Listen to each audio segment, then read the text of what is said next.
Chapter 11. We visit the Garden Gnome Emporium. Percy, Annabeth, and Grover are of course terrified by the events on the bus. Annabeth tells Percy that the only way to really test your abilities as a hero is to survive in the real, mortal world. That's why she's so eager to be on this quest. She wants to prove herself.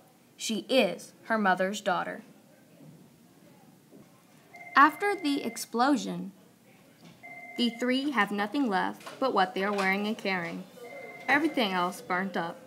They are hungry, tired, and confused when they suddenly smell something delicious. Greasy food!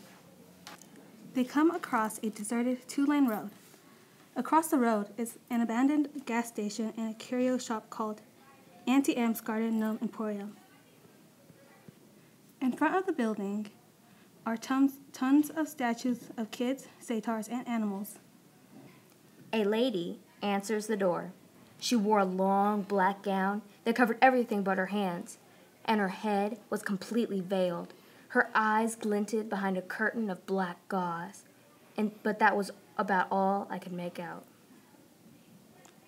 The lady, Auntie M, invites them in and fixes some burgers, shakes, and fries in her shop. The shop is filled with statues of all kinds, with each different looks on their faces, but the eyes seem to follow Percy, Annabeth, and Grover. The veiled woman shares her story as the three eat.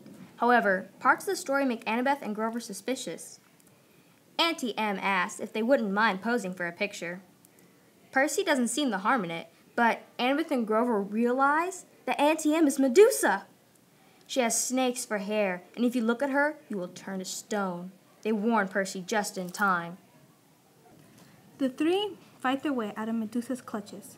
Percy manages to chop her head off by using a garden glass ball to watch her. As soon as her head is lopped off, Annabeth manages to cover it without looking at it. Percy finds some packing materials and seals the head in a box. He addresses the box to the gods. Mount Olympus, 600th floor, Empire State Building, New York, New York. With his best wishes, he also finds the address of the underworld in Los Angeles. Hades is one of Medusa's customers.